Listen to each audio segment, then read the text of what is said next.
Welcome to Home-Based Chef. This is part 1 of our quick and easy pizza recipe series. And in this video, we are making garden fresh pizza where we will use vegetables that are available in most local markets. These are the ingredients which are also listed in the description box below.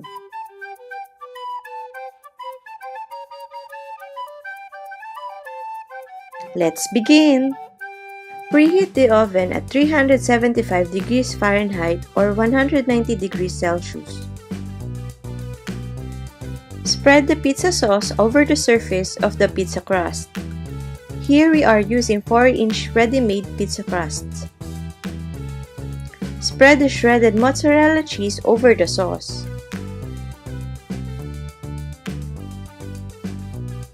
Then spread the grated Eden cheese over the mozzarella cheese.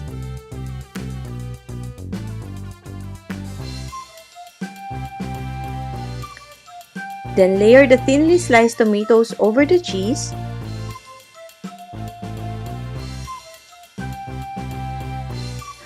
Followed by the sliced red bell pepper.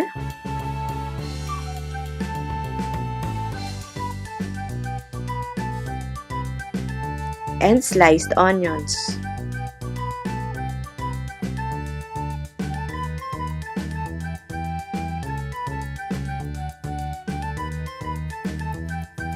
Place the torn basil leaves all over.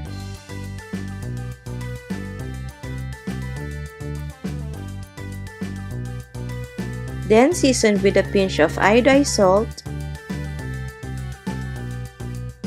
and a pinch of ground black pepper.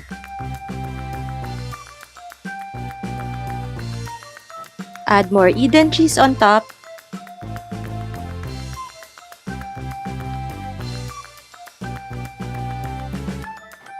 And drizzle with olive oil. Place the pizza in the preheated oven and bake until crust is crispy and cheese is bubbling, about 8 to 10 minutes. And your healthy pizza is ready. If you make this recipe, snap a pic and hashtag it #HomebasedChef. We'd love to see your creation on Facebook, Instagram, or Twitter, or let us know in the comments box below. Please like this video and give it a thumbs up if you enjoyed watching it. Also, please subscribe to our channel and hit the bell icon to be notified with new uploads. Bye!